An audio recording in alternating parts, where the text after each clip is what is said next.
There's nothing better on a warm summer day than sitting under a beautiful shade tree. Whitney Manny learns about an organization that is bringing shade trees to the urban core, helping to cool down the city. Let's get to know the Heartland Tree Alliance. Hey, Joe, so nice to meet you. Thank you for meeting me down here, and I'm really excited to get to learn more about Heartland Tree Alliance. So tell me more, what's going on? Heartland Tree Alliance is a program of Bridging the Gap. Bridging the Gap is an environmental nonprofit organization in the Kansas City metro area. So Heartland Tree Alliance, what we do is we plant trees in the whole metro area, mostly public trees and right-of-way spaces, park trees, and then we're getting a little bit into some private tree care and planting as well.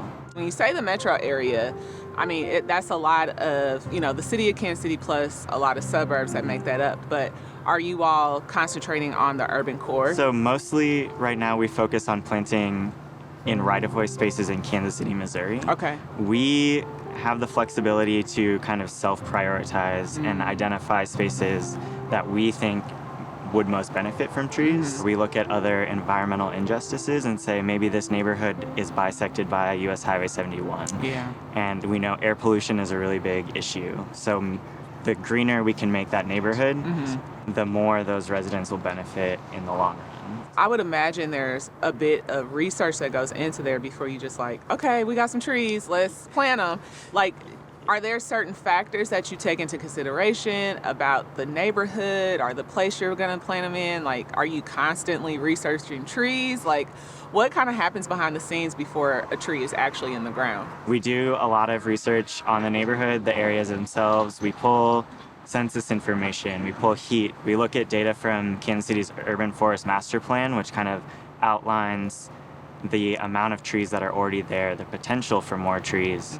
We look at things like what's the current canopy composition. So we look at a ton of different factors, and then as we self-prioritize, then what we do is we go to those communities and we say, would your community benefit from trees? Would you like trees? We know that projects like this have the best outcomes when there's community buy-in and input from the front. So we want to be as sensitive to that as we possibly can as well. That's cool to hear that the community is involved, the neighborhood, the people who live here, a lot of people born and raised and have never even thought about planting trees, have that opportunity to be a part of something bigger. That's really awesome.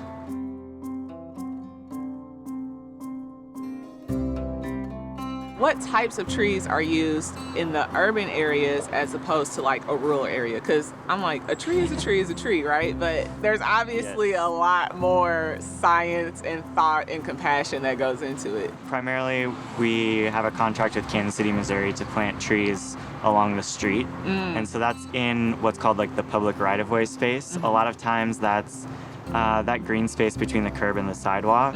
Or if there's no sidewalk on your street, it's usually about the first 10 feet back from the street.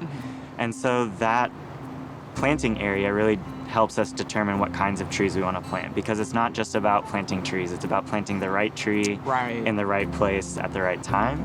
So the smaller that space, the smaller statured tree when mature we can plant. So if it's about 5 feet, that's as small as we want to plant, because if you put a tree in a space much smaller than that, you'll get a bunch of fractured sidewalks from the roots as the tree grows. Okay. And we know that mobility is also an issue. We want these trees to be benefits, not burdens to communities, so we're pretty intentional about what we select. It's really about site conditions that also kind of determine what you'd want to plant. In the more downtown built spaces, our palette gets a little bit smaller because we have to think about trees that can handle lots of air pollution. The number of cars that drive around here, every time a car drives by, it kicks out exhaust, it kicks up dirt. Some trees handle that better than others. Also, we run into issues with road salt and de-icing. Okay. Businesses are really worried about liability, so they go out every time it's about to snow and just cover the ground with that ice melt, but that really changes the soil chemistry and can be really damaging to trees. There's only certain trees that can handle that. Wow, okay. So in our more built spaces, we have to be really intentional about choosing trees that can handle both air pollution and that salt tolerance. So when you think of city living, you think big buildings, bright lights. Probably trees are probably on the last of people's priority list and thinking. Why are trees so important though to the city? So our urban forest provides us with a lot of different environmental benefits. Trees in urban spaces can cool the surrounding area by about 10 degrees, feels like temperature, and that's because as they're growing, they're releasing oxygen and water vapor. And just like we sweat to cool ourselves down, that is like the same process for the city. The shade they provide can cool surfaces somewhere between like 20 and 50 degrees. So that way, if you're out playing on a playground, you can actually Right. touch the monkey bars Yeah. instead of, just getting burned right from the start. Those places can heat up really fast.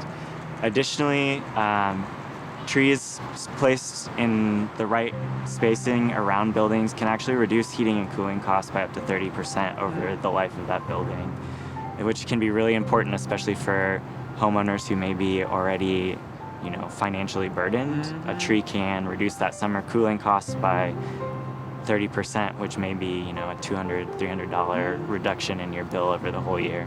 Trees clean our water. They help mitigate these big storm events that we're having, slow down the water, absorb some of it, so that way we're not getting that flash flooding we see every time we get these Right. big rainstorms. They give us oxygen. One mature tree probably can support about 4 people over the year. Wow. And then they also intercept air pollution. And we know that the greener the neighborhood is, the lower the incident rate of childhood asthma, COPD, and we see lower blood pressure associated with those greener spaces. The literature probably says it's because people are more comfortable to get out and walk, and they're Right. just in general a little bit healthier. But then there's all these social benefits that I think people don't talk about as much.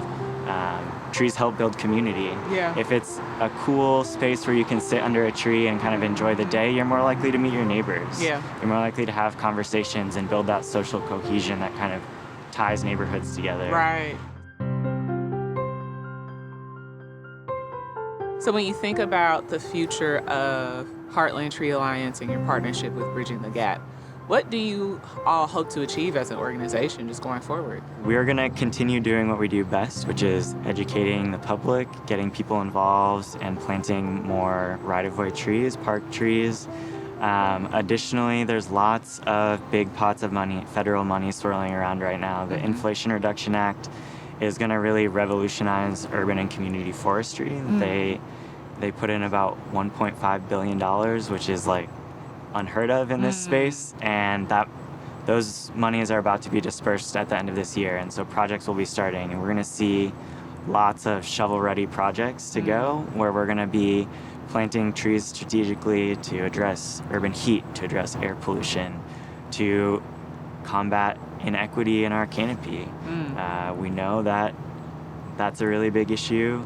Redline neighborhoods are statistically less green Yeah. than their more affluent white counterparts. And so we're going to be seeing a lot of action over the next 5 to 10 years, getting more trees in the ground.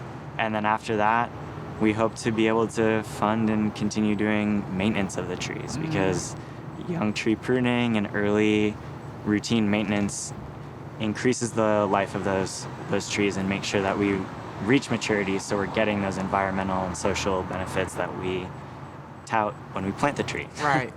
Well, thank you so much, Joe. I'm so excited to have learned more about Heartland Tree Alliance and just the importance of trees for our cities. I'm ready to go plant a tree right now.